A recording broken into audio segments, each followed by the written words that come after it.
présentation top.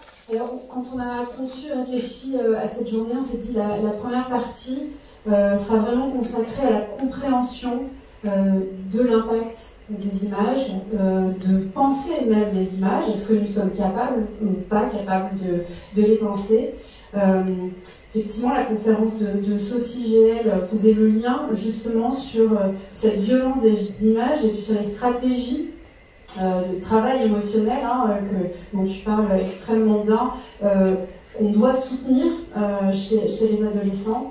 Et nous voulions continuer cette journée en mettant en valeur les complémentarités de ceux qui agissent concrètement sur le terrain. Non pas que les chercheurs n'agissent pas, mais l'objectif c'est aussi de faire dialoguer ces regards et ces différentes modalités d'action en mettant en avant ce qu'il se fait à l'école. Une école, on l'a vu, on le répète, qui ne peut pas tout. Donc comment penser cette approche de coéducation, valoriser également le rôle des acteurs associatifs sur la protection de l'enfance et sur l'accompagnement des parents, et évidemment le rôle du régulateur. Donc je propose qu'on démarre tout de suite parce qu'on a pris un peu de retard sur le programme, avec un binôme qui vient de Créteil, de l'Académie de Créteil, pour à la fois nous éclairer sur ce qui se passe au sein de cette très grande académie, au niveau éducation, aux images, aux médias, à l'information, et puis une initiative concrète. Donc Élodie Gauthier, je ne vais pas faire semblant de ne pas te connaître, je vais te tutoyer aussi. Je te lance la balle pour que tu puisses nous expliquer ce qui se passe dans ton académie sur les sujets dont on a parlé. Alors, vous m'entendez là, avec cette distance? Non, c'est on perd un peu loin du micro. Bonjour. Alors déjà, des éléments de contexte, on a parlé de l'importance de la contextualisation tout à l'heure. Donc dans chaque académie, vous avez une mission, un pôle dédié à l'éducation de l'information, qui est représentant en académie, aussi interlocuteur du Club national. Donc je coordonne cette mission. Et notre raison d'être, c'est de proposer à nos collègues enseignants, à l'ensemble de la communauté éducative, une offre de formation. C'est d'impulser aussi, de soutenir la mise en œuvre de l'éducation de l'information dans les classes de l'école au lycée. Et puis enfin, c'est de soutenir encore et valoriser ce qui se fait, et notamment aussi l'expression des élèves. Voilà, le contexte. Alors, la place de l'éducation à l'image, elle est relativement importante aujourd'hui, mais elle peut encore progresser dans l'offre de formation. Je pense, il me semble, du côté de Créteil, tout au moins qu'on a assisté à un retour ces dernières années d'intérêt pour l'image, notamment dans les rangs des enseignants du second degré qui ont tendance à privilégier beaucoup l'écrit. Et donc ça, voilà, nous essayons de prendre en compte cela dans notre offre. Alors, donc ça s'explique par une prise de conscience de l'omniprésence des images, que vous avez largement évoqué. Et puis bien sûr de notre souci de prendre en compte les pratiques médiatiques de nos élèves, puisque l'idée c'est quand même de faire en sorte que les actions d'éducation média et d'information partent aussi de ces pratiques. Alors, dans notre offre de formation, il y a une traditionnelle formation dédiée au photojournalisme, à la connaissance du photojournalisme, à la compréhension du photojournalisme, l'idée étant effectivement d'apprendre à s'informer par les images, comprendre le processus de fabrication, les acteurs, etc. Puis au-delà d'une méthode assez classique, académique de lecture d'images, mais qui est importante pour parvenir à une certaine forme d'autonomie dont on parlait tout à l'heure. Et puis parce que c'est aussi un aspect important de l'éducation média, la question de la vérification, la capacité à tracer, à vérifier une image, etc., etc. Donc ça, on a la chance d'avoir une équipe de formateurs très motivés qui articule ça aussi à des propositions de production d'images par les élèves. Hein.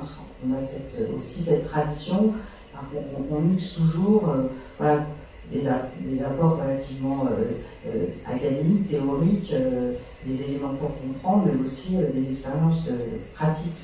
L'apprentissage par l'expérience occupe une place importante en éducation et dans l'information. On a très vite aussi on a très vite considéré qu'il y avait une évidence à croiser les éducations A. Nous sommes une éducation A, éducation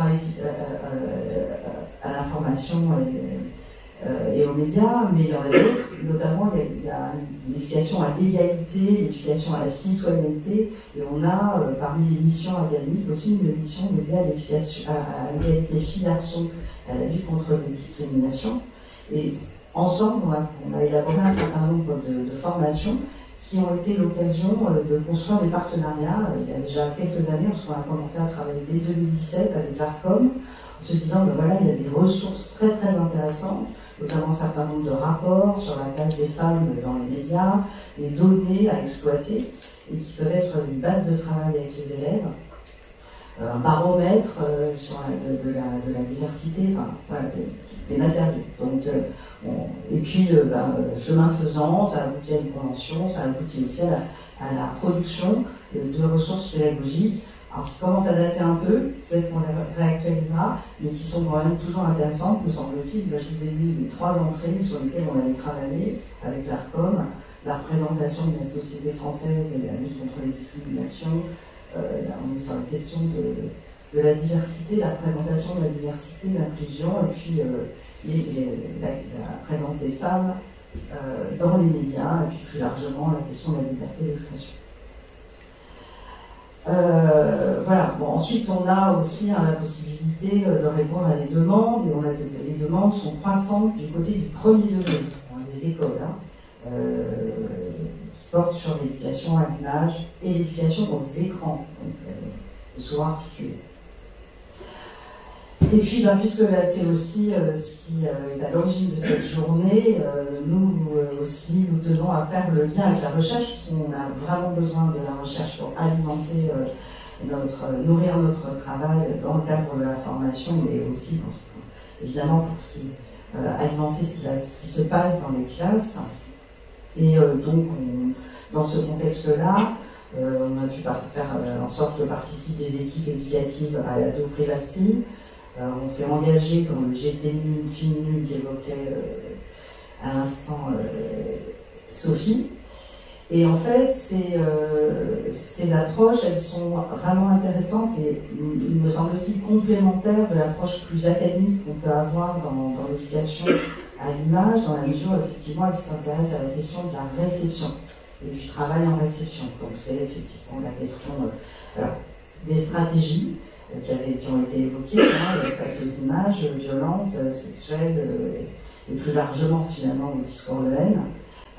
Et puis l'approche par la sémiotique sociale qui intéresse aussi beaucoup les collègues.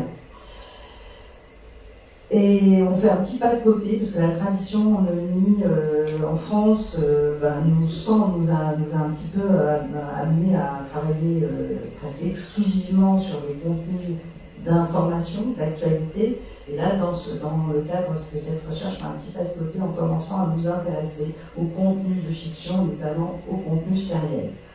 C'est un travail en cours. Donc en fait pour nous l'éducation de l'information, voire l'éducation à l'image, c'est de plus en plus global. À l'école d'ailleurs les programmes vont dans ce sens-là. Il y a de nouveaux programmes d'éducation morale et civique qui accordent une place très importante à l'UMI et qui nous incitent à croiser avec l'éducation à la vie affective, à intégrer ce qu'on appelle les compétences psychosociales, et puis bien évidemment également à intégrer des éléments de culture numérique qui sont très importants. Donc c'est dans cette dynamique que nous travaillons. Mais j'ai parlé des productions d'élèves. Je vais passer la parole à mon camarade Damien. Merci, j'allais faire la transition, tu l'as fait naturellement. Damien, toi tu vas nous parler plus précisément de l'initiative que tu as portée autour du journalisme de solution et comment ça peut être aussi un vecteur d'émancipation et d'engagement autour de la production et de la réception des images. Exactement. Donc bonjour à tous et à toutes. Donc en fait, dans le cadre justement de ces partenariats entre les différentes missions, éducation, effectivement l'académie, il y a une action qui a émergé avec une Créteil on a utilisé la démarche de journalisme de solution pour essayer de faire produire aux élèves des vidéos qui permettaient d'aborder du coup des sujets qui leur tenaient à cœur, et en particulier les LGBT-phobies. Effectivement, beaucoup d'élèves maintenant qui questionnent assez tôt sur ces questions-là, ils doivent passer du contenu qui peut être très positif, mais aussi avec des commentaires assez violents et ainsi de suite. Donc on est parti justement de ça pour essayer de faire produire ces vidéos. Donc, la démarche de journalisme de solution, c'est partir d'un fait d'actualité et d'essayer du coup de proposer une initiative qui se veut impactante, une association, une mairie, une entreprise qui essaie de proposer quelque chose face à une problématique qui existe et d'aller questionner cette solution-là. Donc d'essayer de comprendre comment elle fonctionne, d'essayer de connaître les limites qui va être contre cette proposition, etc. Et essayer de la présenter pour qu'ensuite, justement, elle donne envie aux gens qui découvrent ce problème et puis la solution qui est mise en place, essayer de continuer d'agir, de reprendre éventuellement cette solution-là, de l'adapter à la situation un peu plus locale et ainsi de suite. Et du coup, avec les élèves, ça a effectivement l'avantage, parce que tous les sujets de société, ils voient passer sur les réseaux sociaux, à travers les images, qui ont beaucoup de questions. Et donc, du coup, de travailler avec le journalisme de solutions, ça va leur permettre déjà de leur offrir un cadre dans lequel ils peuvent débattre, ce qui n'est pas forcément le cas quand ils sont chez eux, ou même entre eux, parce que c'est pas trop avec qui ils peuvent être dans une sorte de safe place pour échanger sur ça. Donc, ça leur permet de créer ce cadre-là et du coup de réfléchir ensemble justement comment réussir à produire ensuite des images qui sortent de ces stéréotypes, qui peuvent aussi repérer assez facilement pour le coup, mais pour réussir ensuite à produire une vidéo qui ne soit pas trop stéréotypée, qui fasse attention à respecter les identités de ce genre de personnes, etc. Il y a tout un questionnement qui est assez compliqué, des débats qui se mettent en place.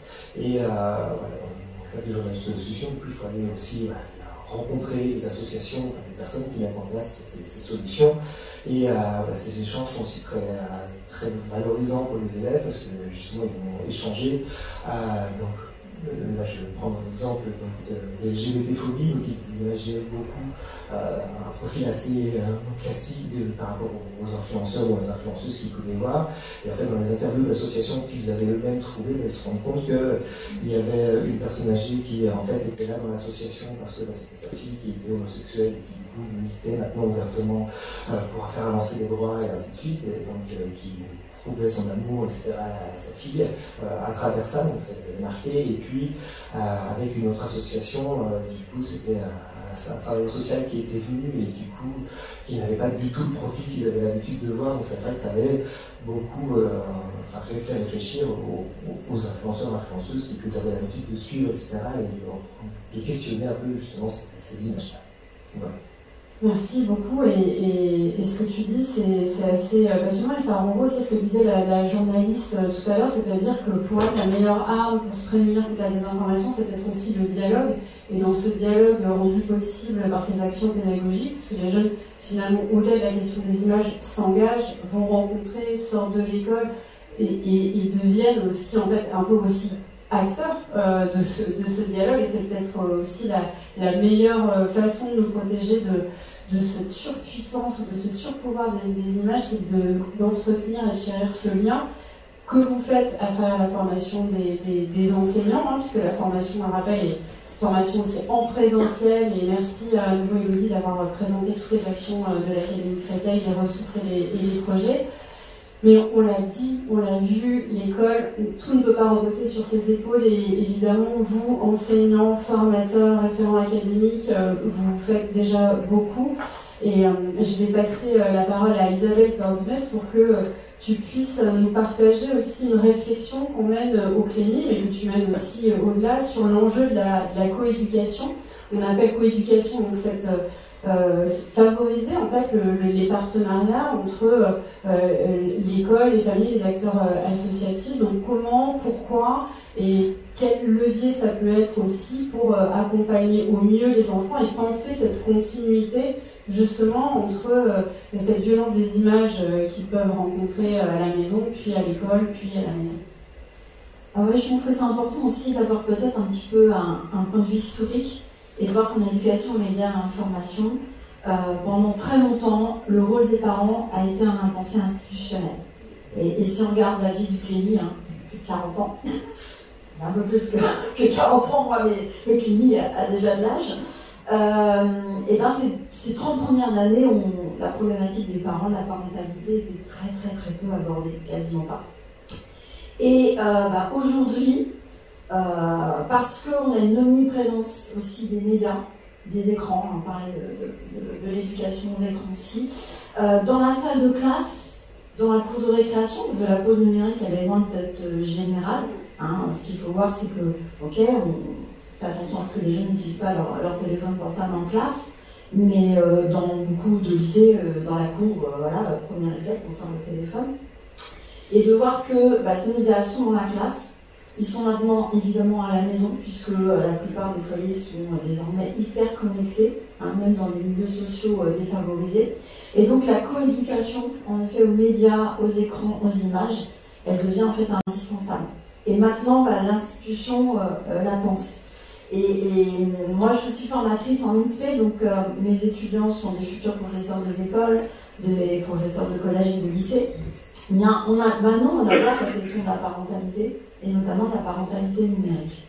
Et il me semble que, si on l'a bien évoqué tout à l'heure, il est vraiment important d'être toujours à maintenir le combat pour la régulation.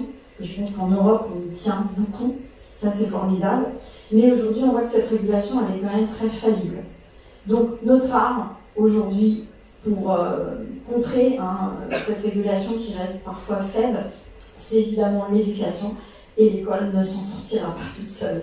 Donc, la démarche est indispensable, et il y a, je pense, 3 maîtres mots qui sont aussi 3 actions que tous les éducateurs, là je parle des enseignants, mais je parle aussi des animateurs, je parle aussi évidemment des parents, doivent mettre en place. C'est le mot dialogue qu'on a évoqué, que tu viens d'évoquer, Virginie, le mot de partage, et également la question de l'accompagnement. Et ça fait partie aussi du titre de la journée d'aujourd'hui. Alors pour venir sur ces mots-là, le dialogue, parfois il est rompu avec nos adolescents. C'est arrête de jouer, va faire tes devoirs. Le temps, quand on voit les temps d'écran. Voilà, 5 heures de temps d'écran en dehors du temps scolaire pour les adolescents. Donc c'est vrai que ça, mais ce n'est pas le sujet du Oui, alors je pense qu'il faut en effet essayer de relancer le dialogue, le maintenir, le relancer, parce qu'il est indispensable dans l'éducation. Et donc, et ça je trouve qu'Arnaud Silla l'a bien expliqué tout à l'heure, il est vraiment important de verbaliser, parce que l'image va faire passer des messages qu'on intériorise, qui ne sont pas conscientisés aussi. Et donc une méthode, et moi c'est celle aussi que j'enseigne à mes étudiants, c'est de faire de l'analyse d'image avec les élèves, des petits aussi, c'est possible, et que le premier stade c'est de faire décrire l'image. Est-ce que tu peux me dire ce que tu vois? Et là on commence à conscientiser un certain nombre de choses. La deuxième c'est comment tu interprètes, quel sens tu donnes à cette image-là, et de voir aussi que cette analyse, on l'a fait seule, on l'a fait à plusieurs pour se rendre compte que on ne voit pas la même chose dans une image. On évoquait tout à l'heure, c'était peut-être un langage simple, universel, mais non, tout le monde ne voit pas la même chose. Donc, confronter un peu les interprétations, faire des hypothèses de sens. Et puis aussi, le troisième stade, c'est son ressenti. Qu'est-ce qu'elle me fait, cette image-là? Et est-ce que mon voisin, il ressent la même chose? Moi, ça me fait rire. parce que tu as l'air idiot sous cette image. Ah oui, mais toi, ça te fait de la peine. Et là aussi, on est dans l'apprentissage de l'empathie. Donc ça, c'est aussi une méthode qu'on peut évidemment transmettre aux parents. La mise en mots, hein, on a vu, alors c'est un peu voilà, un début de thérapie, hein, de pouvoir mettre des mots sur son ressenti et on attaque dans la réflexivité. Et ça va nous permettre aussi de prendre de la distance face à nos actions et nos réactions à l'image. Et ça, c'est quelque chose qui est intéressant à faire en famille aussi. Alors le deuxième mot, je pense que le partage, hein, on l'a évoqué, et c'était peut-être un outil de thérapie évoqué tout à l'heure par Arnaud Silla, c'est qu'aujourd'hui on a des médias extrêmement nomades. On a chacun notre écran, on est dans notre coin avec nos images, et on ne sait plus ce que font nos ados. Donc les études voilà, que fait Sophie, tout le travail aussi des chercheurs sur qu'est-ce que c'est que ces pratiques, quelles images ils voient, va être essentiel pour comprendre en fait ces pratiques. Et puis aussi essayer de se retrouver, de partager des images. Et là on parlait de la contextualisation, de contextualiser ça en famille, de trouver un moment, un lieu pour partager des images. Et ça va permettre d'alimenter ce fameux dialogue hein, qu'on a pris aussi avec les jeunes, et puis d'enrichir le débat et renforcer le lien social. Et le troisième point, c'est celui de l'accompagnement. Et l'accompagnement, c'est aussi, étymologiquement, c'est être à côté, hein, c'est être un compagnon. C'est pas être de façon frontale, c'est pas juger. Parce que c'est vrai que nous, adultes, quand on voit ce que beaucoup de jeunes regardent comme vidéo, souvent on ne trouve pas ça très intelligent, très intellectuel, mais ça les intéresse et chacun va avoir une appétence pour des types d'informations différents. Donc il ne faut pas forcément nier ça, dévaloriser ça. Au contraire, essayer de comprendre, de partager et de ne pas être dans le jugement. Alors au niveau du CLEMI, on a quand même voilà, cette idée en tant qu'enseignant, éducateur, et puis pour aider les parents à changer un peu le regard sur les images médiatiques, d'apprendre à les regarder seuls, pas seulement les voir, hein, mais les regarder, et à être attentif à ce rapport à l'image. Alors au CLEMI, on a deux missions, enfin, on en a plusieurs, hein, mais une mission importante, c'est évidemment la formation, hein, mais aussi la création de ressources. Et là, peut-être qu'on peut montrer un peu les ressources sur lesquelles on a contribué. Si c'est possible de montrer le travail qu'on a pu faire pour Chouette, pas chouette. Je ne sais pas si ça peut s'afficher. On a beaucoup parlé des adolescents, mais je pense que c'est important aussi de voir que les enfants, ça commence très tôt, hein, ce bain médiatique. Et ils vont être face à des images d'information, ils vont être aussi face à des images de fiction, ils regardent aussi les séries, ces jeunes, ils vont être aussi face à de la publicité avec des stéréotypes, notamment sexistes, qui peuvent être très imprégnants pour la suite sur quel sport pour les filles, pour les garçons, quel métier, etc. Et dans Chouette, pas chouette, on aborde déjà cette question avec les enfants, bon, ça n'a pas l'air de s'afficher. Alors sur le site du clemi.fr, on peut retrouver voilà, ce type de ressources. C'est comment sont représentées les femmes, les hommes dans les magazines, comment l'image peut être retouchée, hein, pour être dans le merveilleux monde des gens qui voilà, sont parfaits. Donc on essaie de déconstruire ces visions stéréotypées avec Chouette, pas chouette. Et notre ressource aussi qui est très importante, parce qu'on a mis beaucoup d'énergie dedans, on a essayé de diversifier les formats, hein, c'est celui de l'univers de la famille tout écran, qui s'adresse principalement aux familles. Alors la famille tout écran, c'est deux guides qui ont été distribués notamment dans les caisses d'allocation familiale, hein, pour toucher aussi les familles qui ne sont pas toujours connectées à des sites éducatifs pédagogiques qui vont leur donner des clés. Avec une famille, je dirais, très classique, voilà, avec ses défauts, ses qualités, une famille recomposée, une famille qui s'entend bien, parfois qui s'entend mal. Et dans le guide de la famille tout écran, on a fait un travail avec Serge Tisseron, qui date un peu, mais qui me semble encore intéressant pour parler des traumatismes d'image et des images qui ont été vues par les enfants parce que les grands frères, les grandes sœurs regardaient tel film, telle série, ils ont vu des images qu'ils n'ont pas compris et qui les ont peut-être traumatisés. Donc ce travail de verbalisation, de partage aussi de ressenti des émotions, voilà quelques clés, je dirais, de lecture pour les parents. Et puis La famille tout écran, c'est aussi une bande dessinée dans la tête de Juliette, qui voilà, a été aussi utilisée dans une étude, celle d'Anne Cordier pour le Clinicup. Et c'était un véritable levier, moteur de parole, justement pour instaurer un dialogue, pour mettre à distance. Donc Juliette, elle vit avec son téléphone portable dans la main, sans cesse.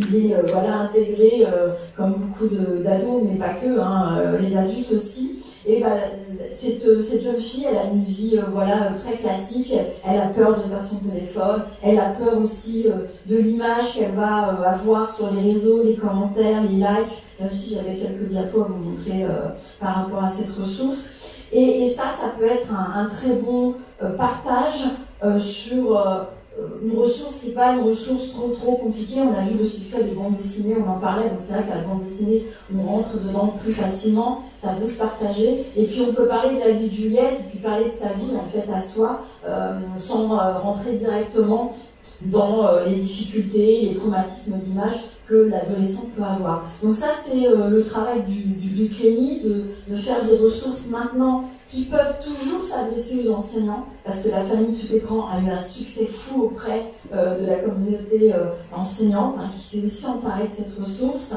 Il y a évidemment la série, l'adaptation hein, sous forme de vidéos, de façon très ludique, voilà, assez décomplexée sur les problématiques que rencontrent les familles face aux écrans, voilà, qui nous permettent aussi de parler de toutes ces problématiques d'image qu'on ne contrôle pas, de soi, voilà, de cette évaluation sociale aussi qu'apportent ces réseaux. Voilà, ça a été expliqué hein, par Lucia ce matin, je ne vais pas forcément revenir sur ces questions, mais voilà, l'idée d'apporter d'autres ressources pour aider les familles dans cette coéducation. Les éducateurs se sont aussi emparés de ces ressources et ça fonctionne plutôt bien. Donc on a envie de continuer à travailler la parentalité numérique ou Clémy. Il y a encore du travail, et puis ça on le fait aussi avec des partenaires. Hein, je pense que c'est aussi important de voir comment ces ressources, elles résonnent aussi avec les ressources qui sont produites par les uns et les autres. Je vais laisser justement... Merci pour cette facilitation de transition. Donc on a vu ce que peut faire l'institution éducation nationale, comment des acteurs de l'éducation aussi nourrissent des temps et des moments avec des outils, des supports différents pour déclencher et entretenir ce lien. Axel Dessin, tu es la directrice d'Internet sans crainte. Toi, tu es aux côtés des parents au quotidien et la campagne, et tu es aussi dans l'école. Donc c'est intéressant parce que c'est une autre manière d'approcher la communication en tant qu'acteur associatif. La campagne du Safer Internet Day s'est lancée sur l'intelligence artificielle générative. Et donc, qu'est-ce que tu peux nous dire sur cette thématique qui devient un petit peu obsessionnelle, on peut le dire, à la fois pour les adolescents, mais aussi pour les parents et pour les enseignants? Et quels sont les outils aussi que tu mets à disposition dans le cadre de cette campagne? Bonjour. Alors effectivement, les jeunes sont de plus en plus exposés à l'IA, et ce qui est intéressant, c'est de voir dans quel cadre ils le sont. Et la plupart du temps, c'est sur les réseaux sociaux. Et le problème des réseaux sociaux, c'est qu'ils ont tendance à faciliter la propagation de ce type d'image, le modèle le permet, et aussi ça a tendance à bousculer les règles habituelles qu'on peut avoir d'éducation média.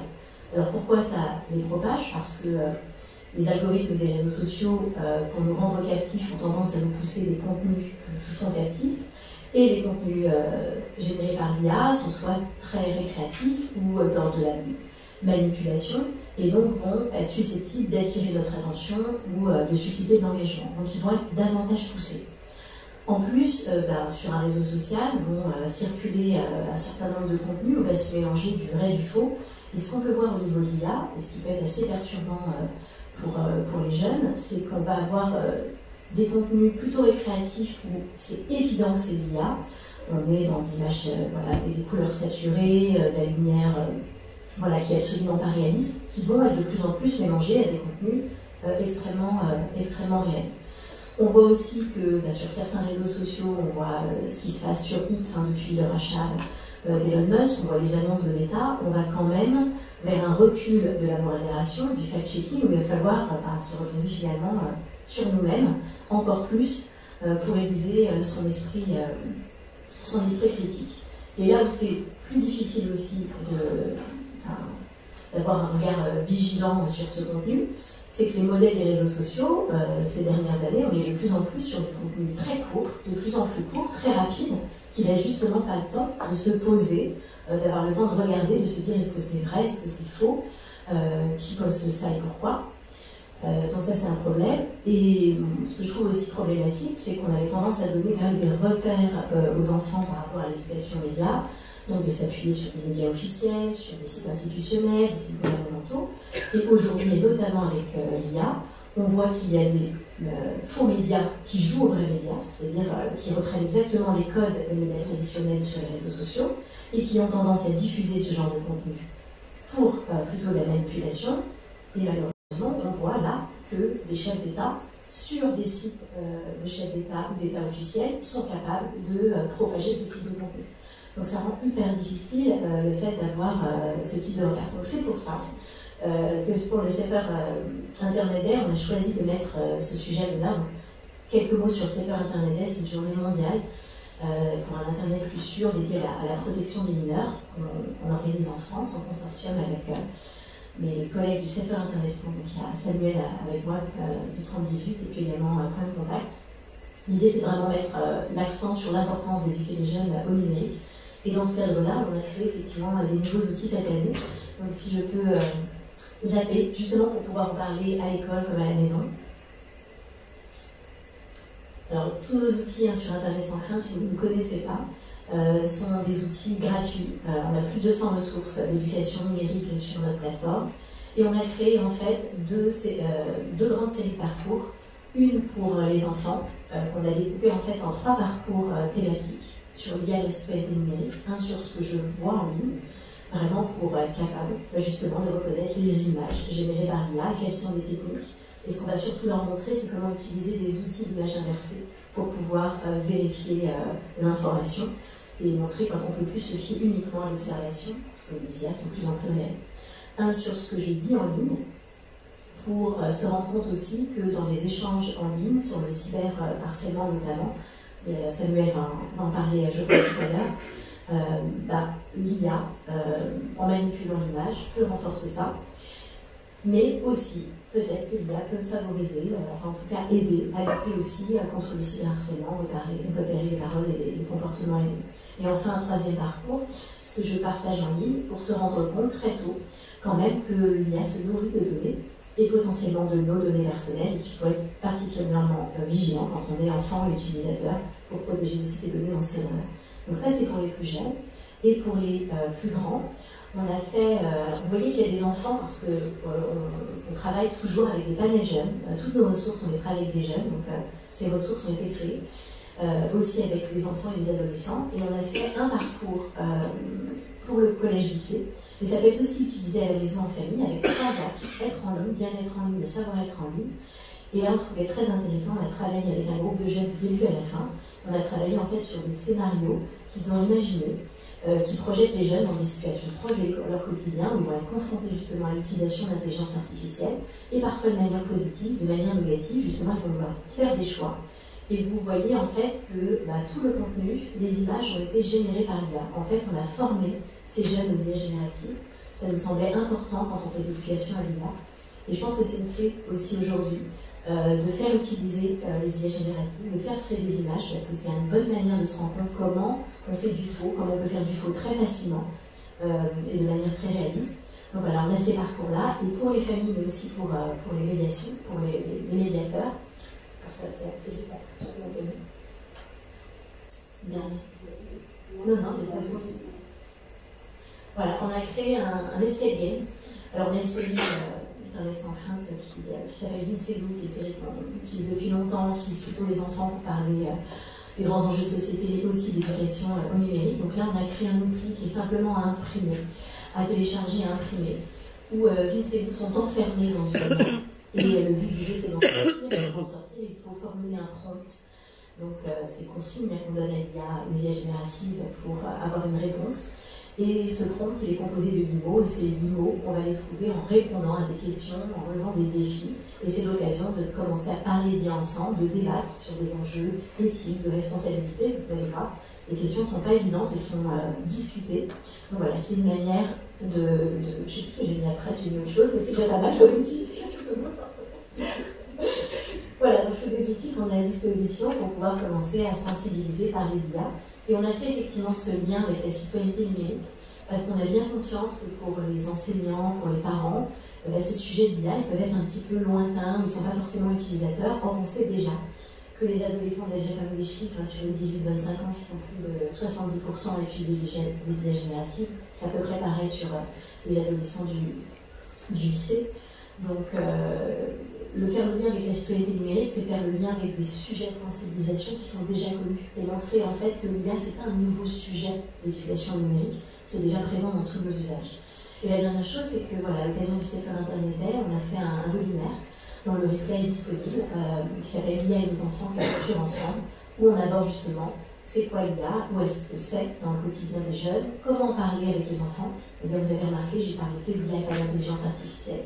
On pense que c'est important d'en parler comme ça pour lutter contre l'anthropomorphisme, voilà, déshumaniser un peu cette IA et montrer que c'est un outil, hein, c'est pas un ennemi. On parle aussi de comment faire un allié. On parle des risques. D'ailleurs, les équipes d'enfance, des points de contact qui interviennent, mais aussi des enseignants, des parents qui témoignent de comment on fait aussi un allié à la maison, à l'école. Voilà. Merci beaucoup pour cette présentation et je vous invite toutes et tous, si vous ne les connaissez pas déjà, à découvrir ces ressources qui sont précieuses pour les enseignants et pour les parents. Alors, pour faire la transition par rapport à ce contexte qui n'est pas nouveau, mais qui quand même oblige à repenser nos réflexes professionnels, notamment sur les contenus, les formations et des ressources au regard de l'évolution. Peut-être que notre époque n'a jamais eu autant besoin de régulation et n'a jamais eu autant besoin d'une instance comme l'ARCOM pour faire appliquer aussi le droit. Et l'ARCOM, c'est peut-être moins connu, développe aussi des actions comme on l'a vu avec... par exemple, l'Académie Créteil, ce que disait Élodie Gauthier, sur vraiment qu'il y a un acteur partie prenante des formations. Donc, voilà. Quel est le rôle de l'ARCOM, Alexandre Amiel, sur cet enjeu de régulation et de protection des images, enfin, protection des publics pour les images?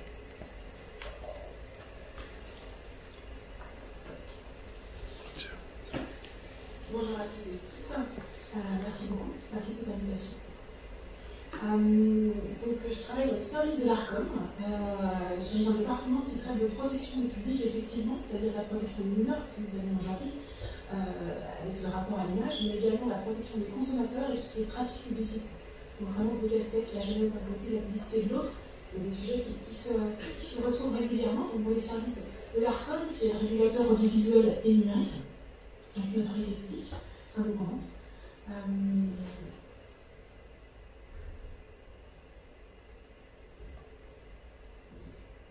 C'est une autorité qui a un rôle central et qui est surtout en constante évolution en matière de protection des mineurs, tant face aux écrans que dans le rapport des jeunes aux images.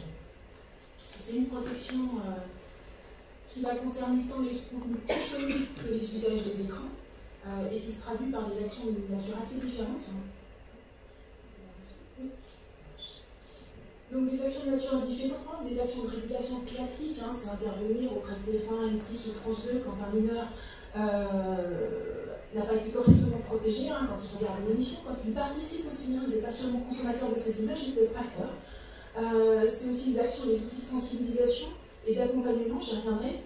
Et puis c'est aussi et surtout une régulation qui s'étend aujourd'hui à la protection des mineurs en ligne, mais d'une manière différente, en s'inscrivant dans une régulation européenne, vis-à-vis des plateformes et des réseaux sociaux.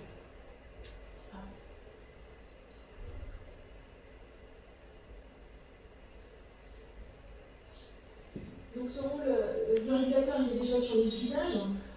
Dès 2008, pardon, je vais très loin, mais c'est vrai Non, c'est la part donc moi j'ai des images qui disparaissent constamment. Si vous la voyez, c'est l'ancien. Donc, dès 2008, il y a longtemps déjà, l'ARCOM a fixé des règles pour protéger les enfants. Alors, à l'époque, c'est les enfants de moins de 3 ans des effets. Et à l'époque, c'était de la télévision uniquement, avec l'idée de chaîne bébé internationale qui arrivait à l'époque sur le territoire national, donc l'intervention chez Cham, et puis la création d'une campagne annuelle, une campagne d'information intitulée aujourd'hui, bien évidemment, Enfants et écrans. Le message de prévention originelle, la télévision avant 3 ans, en tout cas c'était une recommandation qui a été faite, a été aujourd'hui bien sûr depuis des années étendue à tous les écrans, avec des conseils d'usage pour les enfants plus âgés, avec une diffusion obligatoire chaque année pendant 15 jours par toutes les chaînes de télévision en France, et puis sur la base du volontariat par de très très nombreuses radios, avec un relais en ligne également bien évidemment. Et puis on a fait le choix ces dernières années d'un spot unique pour avoir une puissance de feu beaucoup plus grande, avec un spot unique porté par tous les services. Quand je parle de services, pardon, c'est les services audiovisuels. Mais c'est aussi des ressources beaucoup plus classiques, traditionnelles, parce qu'on nous le demandait. C'est un type de client, utiliser les écrans, ça s'apprend avec un certain nombre de recommandations. Il y avait ce besoin du monde éducatif, des médecins également, d'avoir quelque chose qui soit manipulable également. Donc ça, c'est vraiment sur l'aspect usage des écrans, parce qu'on travaille aujourd'hui, on discute aujourd'hui de l'effet de ces images, mais on l'a vu dans les précédentes interventions, l'usage et la consommation et le contenu qui peut être choquant, préjudiciable, etc. C'est vraiment des questions qui sont complètement marquées, et donc on travaille vraiment sur les deux aspects.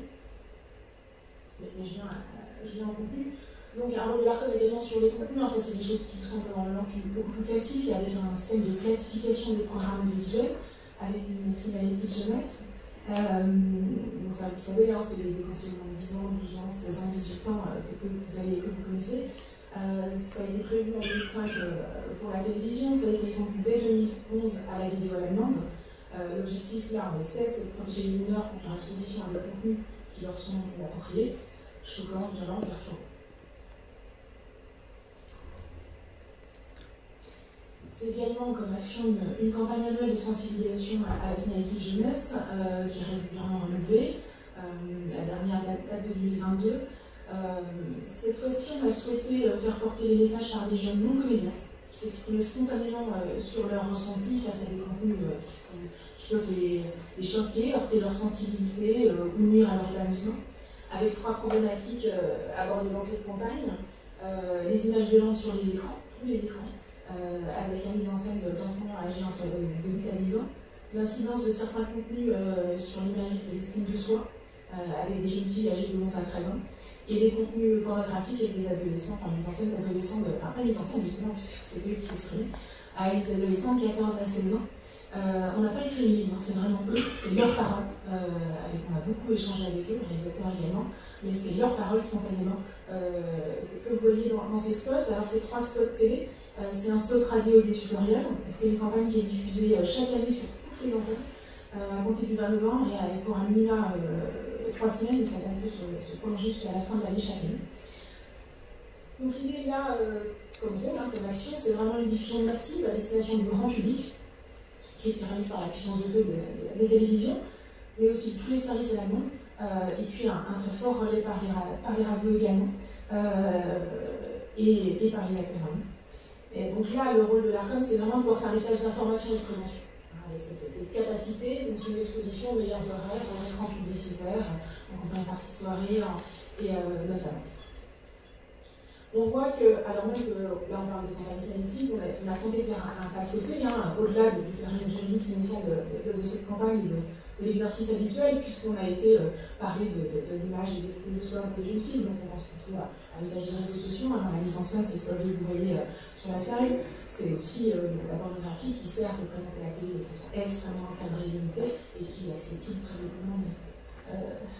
Samuel en parlera en ligne, évidemment. Donc il y avait cette volonté aussi d'utiliser ce média très public et très aisé pour porter et pour moderniser. C'est là où je dis que notre action est en permanence évolutive pour s'adapter aux besoins en fait, de la société. Et je terminerai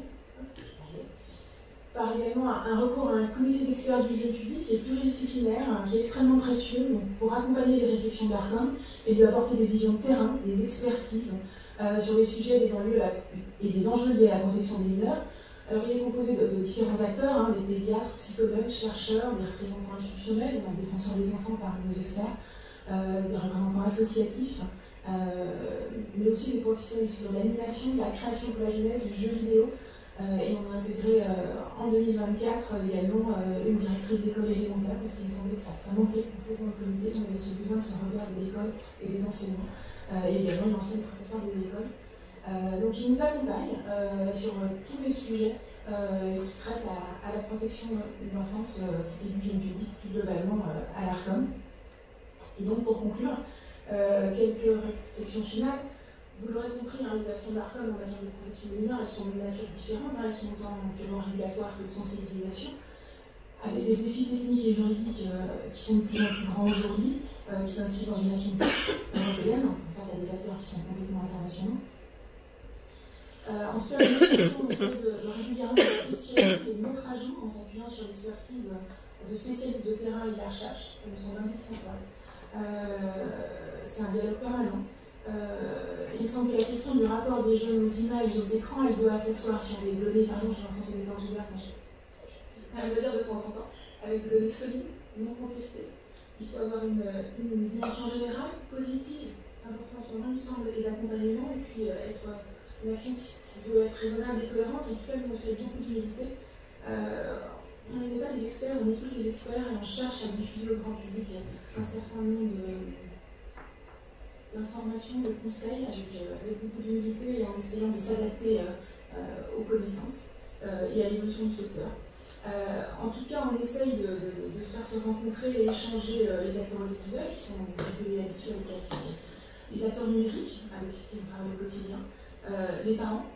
La parentalité numérique est vraiment un sujet essentiel pour nous, mais aussi nos enseignants, bien sûr, avec lequel on mène des actions d'éducation aux médias, à l'information et à la sécurité numérique. On va peut-être en reparler tout à l'heure.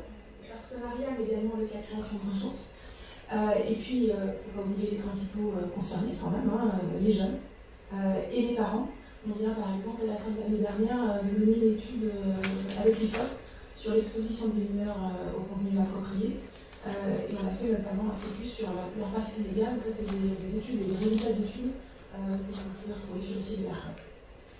Mais je vous dis pas l'essentiel, c'est qu'on fait tout ça dans une logique d'intérêt général, d'utilité publique, de service public et puis dans l'ADN de l'ARCOM. Merci beaucoup Alexandra d'avoir éclairé le rôle de l'ARCOM et aussi d'avoir esquissé les défis auxquels vous êtes confrontés par rapport à cette transformation du marché dérégulé de l'information, des images et de la puissance aussi des acteurs numériques qui posent tout un tas de problèmes de régulation. Samuel Comblé. Donc tu es directeur général adjoint de l'association e-Enfance qui opère le numéro 3018, qui est un numéro d'utilité publique que tous les parents et tous les adolescents et tous les enseignants devraient connaître, puisque vous avez un rôle majeur quand un enfant, un adolescent est soumis à un acte de cyberharcèlement. Vous avez un lien privilégié et direct avec les plateformes notamment, et de conseils et de soutien psychologique. Et quand on a préparé cette intervention, il nous a semblé intéressant et tu as suggéré de porter une attention spécifique aussi sur des images qui peuvent faire particulièrement mal, des images qui dévoilent l'intimité et sur lesquelles vous jouez aussi un rôle de protection essentiel. Exactement. Bonjour à tous et merci de l'invitation. Alors c'est vrai qu'à l'association e-Enfance, en fait, on agit vis-à-vis des images sur, je dirais, deux plans. Un plan de prévention, où on va aller expliquer aux enfants dès 6 ans, dès le CP, comment justement regarder ces images, comment s'en protéger parfois, comment avoir un peu de recul vis-à-vis d'elles. Et on fait le choix d'une prévention précoce à 6 ans. C'est vrai qu'on peut se dire parler d'images pornographiques, de pédocriminalité dès 6 ans, ça peut paraître un petit peu tôt. Et en même temps, ça nous semble totalement logique, puisqu'on a pu montrer il y a quelques temps, dans une enquête que nous faisons régulièrement, que les enfants en France commencent à utiliser Internet à partir de 5 ans et 10 mois avec leurs parents, et à partir de 6 ans et 10 mois, ils continuent à utiliser Internet, mais les parents ne sont plus là. Et quand on conduit une voiture, quand on conduit une moto, en général, on apprend à la conduire avant d'avoir les clés. Il y a un apprentissage. Or, en France, on a plutôt l'habitude de donner l'outil sans le guide mode d'emploi qui va avec, et en espérant évidemment que les enfants qui ont, c'est vrai, un certain naturel à utiliser ces outils puissent se débrouiller en faisant attention à ne pas tomber dans les pièges. Donc une utilisation qui est très précoce, une solitude aussi beaucoup sur les écrans, qui en plus du temps d'écran me semble être un deuxième problème, c'est qu'on ne se rend pas compte que les enfants naviguent seuls dans cet environnement numérique sans aucune régulation de la part des adultes qui sont censés les protéger, avec beaucoup de problématiques qu'on sous-estime. Alors c'est vrai qu'au 30-18, on est un peu l'observatoire justement de ce qui se passe et que les adultes ne savent pas, mais c'est vrai que quand on passe un petit peu de temps à écouter les appels, on peut être parfois assez horrifié de se dire qu'il y a quand même des choses qu'à mon avis les adultes devraient mieux connaître. D'ailleurs, on peut être aussi étonné que quand on fait nos actions de prévention, il y a 2 questions principales qui reviennent de la part des adultes. C'est d'abord, dites-moi comment faire pour qu'il passe moins de temps sur son écran, pour qu'il aille à l'école, pour qu'il puisse manger en famille avec nous sans être tout le temps sur son écran. Ça, c'est la première question. Et la deuxième question qui peut paraître étonnante, c'est racontez-nous ce qu'ils font sur leurs écrans. Alors, ça peut paraître vraiment assez questionnant de se dire, mais comment se fait-il que vous, parents, vous ayez échapper à ce que vos enfants peuvent faire sur les écrans. Un parent, il est censé savoir à tout moment ce que fait son enfant, et ça paraît normal, hein. Mais c'est vrai que dans la sphère numérique, on a perdu un peu cette habitude. Alors c'est vrai qu'on est parfois un peu dans la difficulté, parce qu'on se dit si on regarde trop ce que fait l'enfant, ben, on peut trahir peut-être une certaine intimité, et c'est pas forcément bien, et je suis d'accord, évidemment, l'idée c'est pas d'aller regarder chaque message qui sera envoyé avec ses camarades, mais c'est quand même de pouvoir aider l'enfant à se construire au travers de cette culture de l'image, de pouvoir lui donner quelques repères, parce que c'est pas naturel. Déjà pour nous adultes, c'est pas forcément évident. On a beaucoup parlé d'intelligence artificielle, je pense qu'on est au début d'une nouvelle ère qui va nous poser problème à nous aussi, adultes. Voilà, quelques questions. Je pense que les enfants, ils ont besoin de nous. Je parlais de chiffres, donc un usage très précoce, et puis un autre chiffre qui nous a aussi un peu choqué nous-mêmes quand on l'a reçu dans le cadre de nos enquêtes, c'est qu'on a pu montrer que 67% des enfants de 6 à 10 ans en France sont inscrits sur les réseaux sociaux. Donc quand vous avez une école primaire, la moitié des enfants sont sur TikTok, Instagram, Snap, etc. Avec là aussi beaucoup de solitude et avec un usage de l'image qui est extrêmement important, puisque les enfants et les adolescents privilégient beaucoup les réseaux sociaux où l'image est un mode de communication. C'est vrai qu'on dit parfois que Facebook c'est le réseau des gens de notre génération et que c'est un peu daté, mais c'est surtout que sur Facebook il y a beaucoup de textes, plus de textes en tout cas que sur les réseaux sociaux qui sont utilisés par les jeunes. Donc on a, à mon sens, besoin de les accompagner, de les outiller, de développer leur esprit critique vis-à-vis de ce qu'ils voient, que ce soit vis-à-vis de l'information, vis-à-vis des images pornographiques aussi, qui sont trop souvent considérées par les jeunes comme une espèce de guide mode d'emploi de la sexualité qu'ils auront à vivre plus tard avec beaucoup d'anxiété, parce que je vous invite vraiment, je le dis tout le temps comme ça, et je suis très sérieux quand je le dis, si vous travaillez avec des enfants, il faut que vous alliez regarder des images pornographiques. Il faut aller sur Pornhub, il faut aller sur YouTube, parce que sinon vous n'allez pas sur YouTube, sur YouPorn, pardon. C'est pas sur YouTube, il n'y en a pas. Mais ça vaut le coup d'aller vérifier quand même. Mais en tout cas, d'aller regarder les images pornographiques que les jeunes regardent aujourd'hui, parce que sinon ce que je vais vous dire n'a aucun sens. Si vous avez comme représentation les images pornographiques des années 80, avec un semblant de scénario et quelque chose d'un peu à l'eau de rose, je dirais, c'est pas du tout ça aujourd'hui. Aujourd'hui, les enfants sont confrontés à des images zoophiles, scatophiles, urophiles, qui font la promotion de l'inceste, avec des choses extrêmement violentes, notamment pour les femmes, et tout ça en 3 clics, hein, c'est pas dans le dark web, il n'y a pas besoin d'être un grand spécialiste pour pouvoir trouver ces images. Et je pense qu'on a besoin de les prévenir de ça, que ce qu'ils regardent n'est pas toujours le reflet de la réalité et n'est en tout cas pas le reflet de ce que va être leur vie d'adulte. C'est vrai que moi je trouve, et notamment pour les filles, qu'il y a quand même une dictature de l'image parfois, avec des filles à qui on somme d'envoyer leurs images à caractère sexuel dénudées pour prouver dans le cadre d'une relation amoureuse qu'elles sont sérieuses dans le cadre de cette relation. Donc si elles le font, elles passent parfois pour des filles faciles, et si elles ne le font pas, elles passent pour des filles coincées.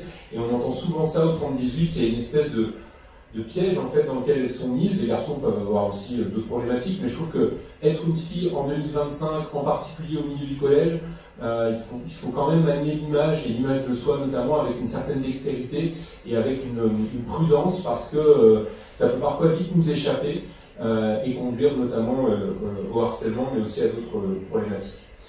L'image, elle peut servir d'arme, je viens de le dire. On traite énormément de situations de revenge porn au 30-18 tous les jours, par dizaines. On a des situations comme ça où une image envoyée avec le consentement de la victime va être après utilisée pour se venger quand il y a une séparation du jeune couple. On se rend compte aussi que chez les plus jeunes, chez les adolescents aussi, mais il y a une forme de banalisation aussi, utiliser l'image pour se faire apprécier, pour se faire accepter, pour obtenir soit des faveurs, soit du matériel. Je pense notamment aux plus jeunes, la pédocriminalité est un problème en France, on n'en parle pas à mon sens suffisamment, et on peut avoir des pédocriminels qui vont commander des images à caractère pédocriminel à des enfants parfois très jeunes, sans qu'encore une fois les parents évidemment soient au courant, puisque les parents ne sont pas à côté, et avec une forme d'acceptation que se montrer nu, mais d'avoir des rapports sexuels avec des frères et sœurs plus jeunes en général pour satisfaire un pédocriminel, quelque chose qui n'appelle même pas une seule critique, et les enfants vont aller dans le sens de ce que le pédocriminel va demander.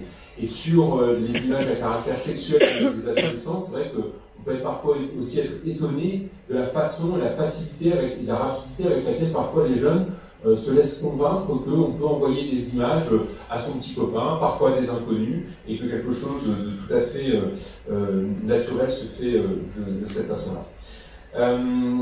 Donc ça c'est la partie prévention, donc on traite la prévention dès 6 ans avec les parents aussi et les professionnels, et sur la partie 30-18, donc ce numéro qui est gratuit, anonyme, confidentiel, ouvert tous les jours de l'année sans aucun jour de fermeture, de 9h à 23h, sur lequel on a des psychologues, des juristes, des sociologues, des assistantes sociales, des éducateurs, tous salariés, donc tous diplômés, qui vont accueillir des demandes et qui vont aider les victimes, alors par un certain nombre de conseils bien sûr, mais aussi par un statut qui nous a été accordé par l'ARCOM en novembre 2024, qui est le signaleur de confiance. Donc dans le cadre du DSA, du Digital Service Act, on a, je dirais, un pouvoir qui existait déjà avant d'avoir ce statut, mais qui est encore plus renforcé, puisque aujourd'hui, quand une victime nous parle d'une situation où il faudrait retirer du contenu, donc une photo ou une vidéo qui serait diffusée sans son consentement, eh bien on a la possibilité de faire remonter au nom du 30-18 un signalement et de faire en sorte que cette photo, cette vidéo, ce texte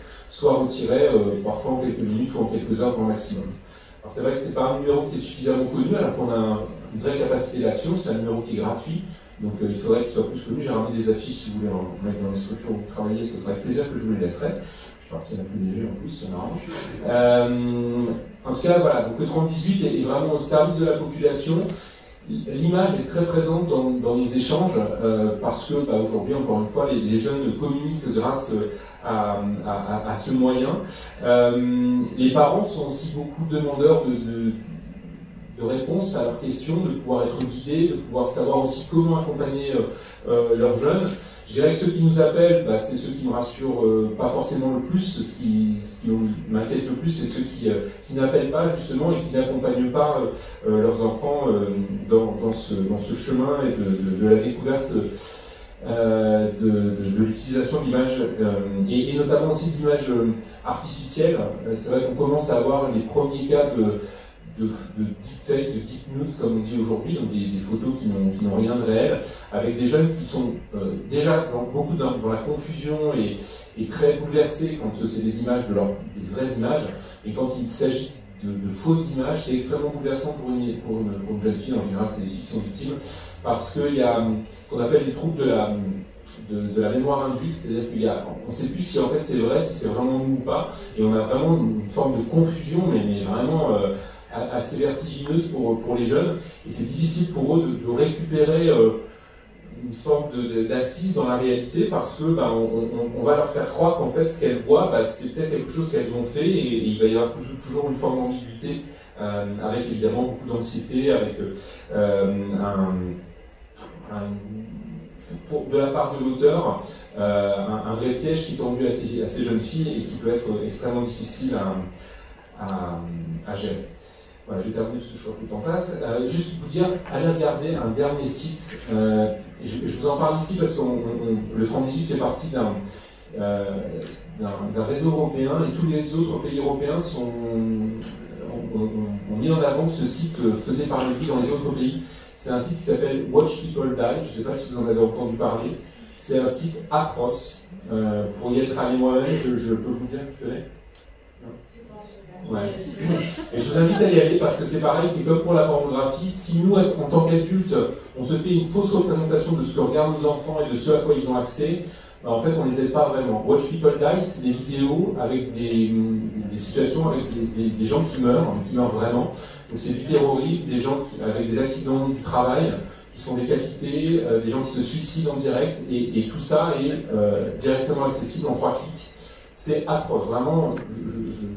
Je m'étais préparé avant de regarder, parce qu'il y a des descriptions, je n'ai pas regardé toutes les vidéos, mais ce site est en train de monter, et c'est des images extrêmement violentes, extrêmement crues, qui, à mon avis, mériteraient que les adultes en parlent davantage aux jeunes, pas pour en faire la promotion, bien évidemment, mais pour pouvoir les prévenir, parce que vraiment ça laisse une trace après en mémoire.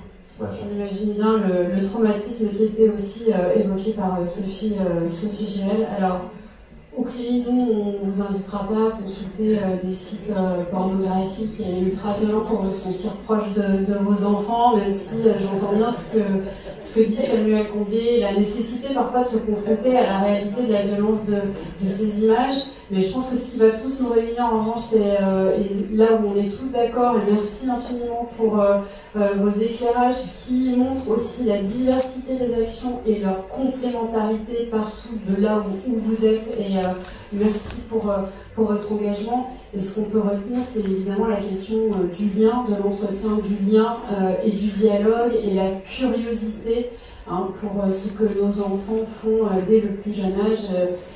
Et ça me fait penser aussi au rapport écran, qui a apporté quand même un éclairage intéressant avec des recommandations tout à fait intéressantes et dont il ressortait clairement parmi les enquêtes qui étaient menées notamment par l'INSERM, qui sont indiscutables d'un point de vue en tout cas scientifique et reconnu, c'est que le co-visionnage et la question vraiment d'être toujours présent avec son enfant était quand même gage de lien, de protection et de nourrir ce lien, mais en même temps, quand on dit ça, on mesure aussi à quel point les inégalités sociales se dessinent derrière et à quel point c'est très difficile aussi pour certains parents qui sont moins privilégiés que d'autres d'être tout le temps présents aussi avec leurs enfants, tous ces enjeux aussi de biais sociaux d'inégalités sociales qui sont parfois un petit peu gommés par les actions que l'on porte, mais qu'il faut toujours garder à l'esprit dans ce que l'on entreprend. Donc on est un petit peu en retard avant la conclusion et la conférence de Nathalie Sonac, que je remercie pour sa patience.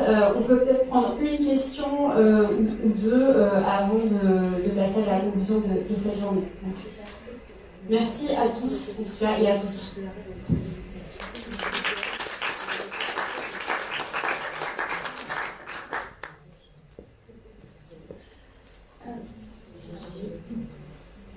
Bonjour, je suis Valérie Roy, je suis journaliste et j'interviens depuis 10 ans maintenant en éducation aux médias. Et je pense qu'il y a une chose peut-être en amont de toutes vos magnifiques interventions et actions, c'est que l'image, ça fait appel à un sens qui est la vue.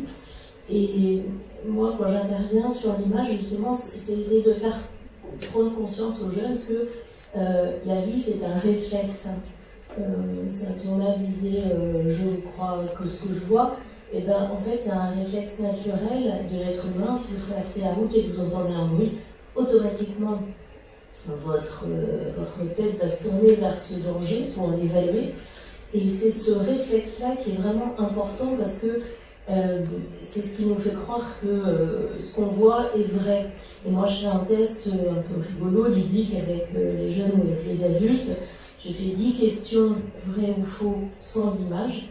Et les 10 mêmes questions, vrai ou faux, avec image. Et généralement, je n'ai pas les mêmes réponses. Donc, faire prendre conscience de ce réflexe et que aucune image fixe ou animée ne valide jamais, jamais, jamais rien. C'est le contexte qui fait que.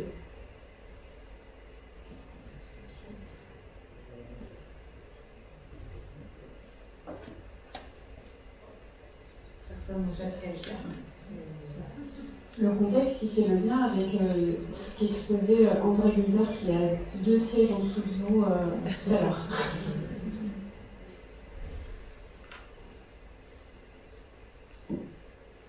Bonjour à toutes et tous, merci pour toutes ces présentations et ces échanges. Moi, je travaille pour l'agence Erasmus+, Jeunesse et Sport.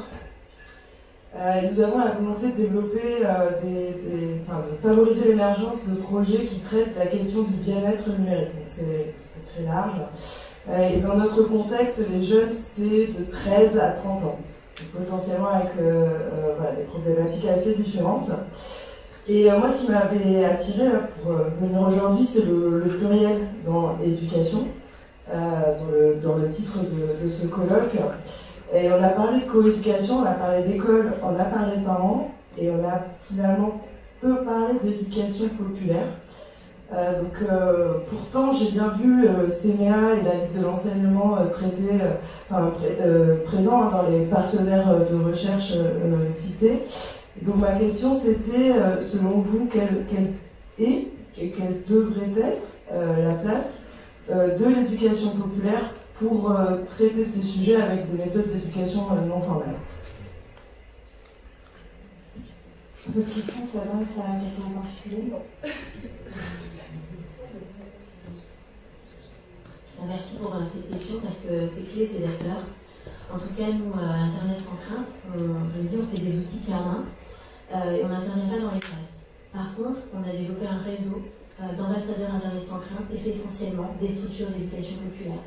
Donc, parmi ces ambassadeurs, il y a le CBA, les Franca, la Ligue de l'enseignement, l'unicité. On forme à nos outils pour justement les déployer sur le terrain parce qu'on est convaincu que ce sont tous les adultes autour des jeunes. Et effectivement, il y a des adultes dans le milieu scolaire, dans le milieu périscolaire, dans les maisons des adolescents, dans les espaces jeunesse. Et c'est important qu'ils puissent aussi avoir des interlocuteurs formés et capables de mener des ateliers. Donc, en tout cas, hyper convaincu de ces acteurs clés dans ce rôle d'éducation. Et sur le terrain, ils sont présents. Alors avec les moyens du bord, on reste aussi, c'est lié aux moyens qui peuvent varier selon les échelles, les régions, les départements, etc. Mais si je prends l'exemple de l'Académie Créteil, on va avoir là, dans quelques jours, toute une série d'interventions dans des établissements, notamment en Seine-et-Marne, en zone péri-urbaine, d'associations d'éducation populaire complémentaires de l'école, que sont notamment la Ligue de l'enseignement et les Franca. Donc, on travaille avec eux. À l'échelle des académies, déjà, il y a des liens assez étroits. Moi, je suis d'accord avec vous. Je pense que l'éducation populaire a sa place, bien évidemment, et peut-être on a besoin de prendre plus de place encore, parce que c'est vrai qu'on parle beaucoup d'éducation nationale, et il n'y a pas que l'éducation nationale qui peut transmettre ces messages.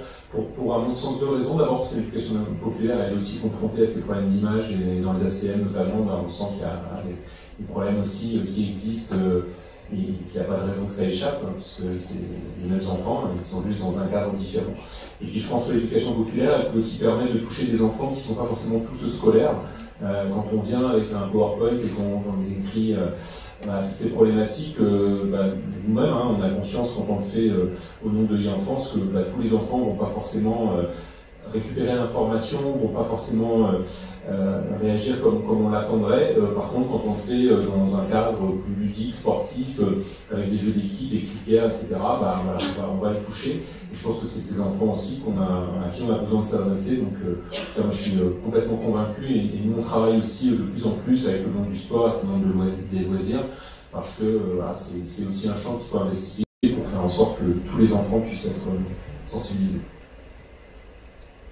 Et pour revenir à ce de Samuel, j'attire aussi l'attention sur le fait que ces acteurs essentiels sont extrêmement liés aux travaux du défenseur des enfants. Alors, c'est pas la fin, c'est le défenseur des droits. Le défenseur des enfants travaille au quotidien avec ces entités pour faire élargir la parole de l'enfant. Par exemple, le défenseur des enfants fait un rapport chaque année sur une thématique et il utilise les questions populaires et tous ces acteurs pour toucher tous les enfants, et notamment les enfants qui sont en charge dans les structures, notamment. Voilà.